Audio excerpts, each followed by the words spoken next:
Bonjour. Nous avons parlé d'abord de notre partenariat que nous comptons renforcer à travers nos partis INC et IDPS et bien plus au sein de l'Union sacrée.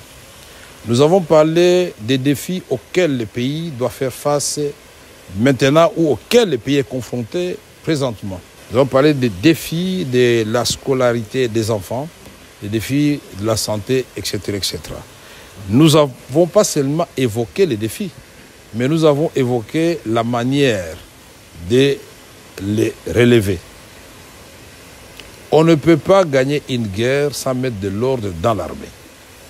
On ne peut pas gagner une guerre sans avoir des services de renseignement, des services de sécurité qui travaillent et qui sont proactifs, qui identifient les menaces et les dévancent, qui donnent la vraie information aux hommes qui sont sur le terrain et au président de la République qui est le commandant suprême pour que nous puissions gagner.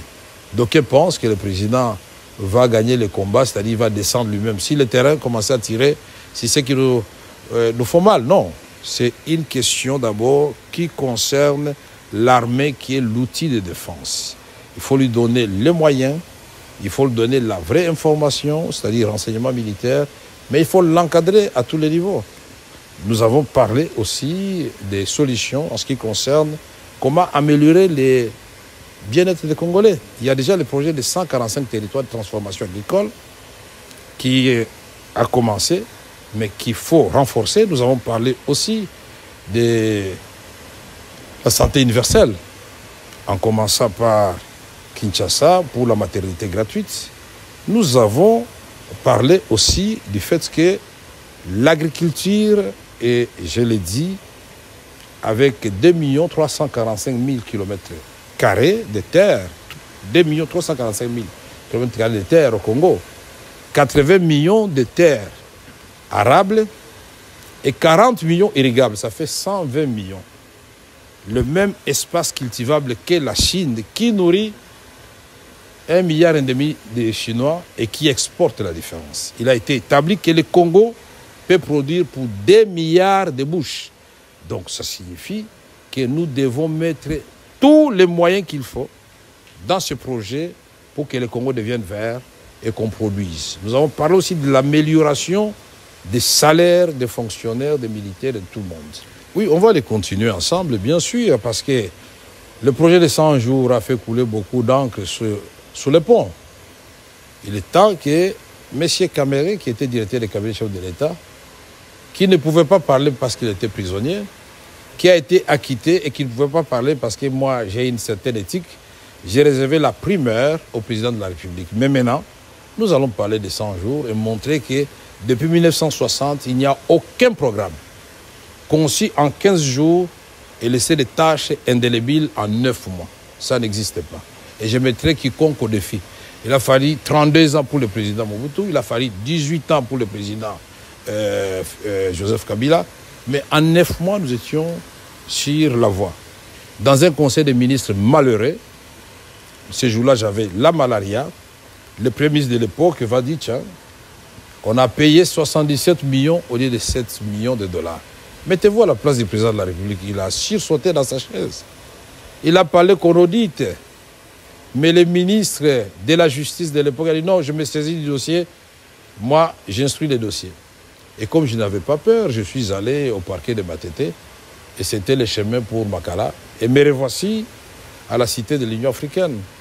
Comme on dit, quelle que soit la longueur de la nuit, les jours finissent toujours par apparaître. Le procès, moi je crois que politique, ce n'est pas le mot qu'il faut. C'était un procès cynique. Parce que quand j'ai clamé mon innocence, personne ne voulait me croire. Mais j'avais dit, bon écoutez, puisque vous, là, magistrat et juge, vous ne voulez pas me croire, la vraie justice viendra de Dieu. Et j'ai beaucoup aimé, le président a respecté les principes de l'indépendance de la justice. Et de mon côté, vous savez, dans toutes les valeurs chrétiennes, là, la valeur la plus difficile à observer, c'est la patience. C'est la résilience. Comme je me connaissais innocent, je me suis dit, le temps, c'est comme une grossesse. C'est 9 mois, ça finit toujours par savoir si la femme était enceinte ou pas. Mais voici, je suis là. Devant vous, nous aurons d'autres occasions, des émissions, où nous allons parler en profondeur de ce projet. 142 écoles construites, 132 centres de santé, un grand hôpital Lubumbashi, un pont de 145 km dans le Tanganyika. Nous ne parlons pas de tout ce que nous avons fait comme incubateur au Kivu, qui emploie 2000 petits pour produire du tilapia. On n'importe plus du tilapia aussi de Kivu. Je ne voudrais pas dire ce qui a été fait dans les Kasaï. Au moins une province, chaque province parmi les 26 a été touchée par au moins 3 projets. Non, aujourd'hui, moi, je dois remercier d'abord la Cour de cassation. Puisque pour beaucoup de gens, ils ne savent pas que la Cour de cassation, c'est la Cour qui juge les jugements. Pour savoir si le jugement qui a été rendu au degré inférieur est conforme au droit. Ils ont cassé le jugement, pas sans renvoi, avec renvoi, donc à la même juridiction. Aujourd'hui, je suis acquitté, je remercie tout le monde. Le maître mot maintenant, c'est le pardon. Pardonnons-nous tous, mettons-nous ensemble pour bâtir un Congo où il fera beau vivre. On se moque de nous. Avec tout ce que nous avons comme richesse, comme ressources, nous passons notre temps à nous faire des coups bas, à nous détester, à nous insulter sur la toile à longueur de la journée.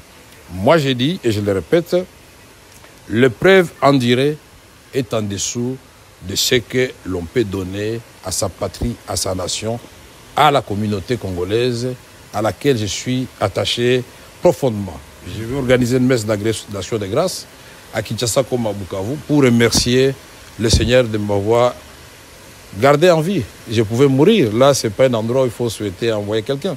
Nous avons parlé avec le président, entre autres, de cette question, de la pacification de l'Est du Congo.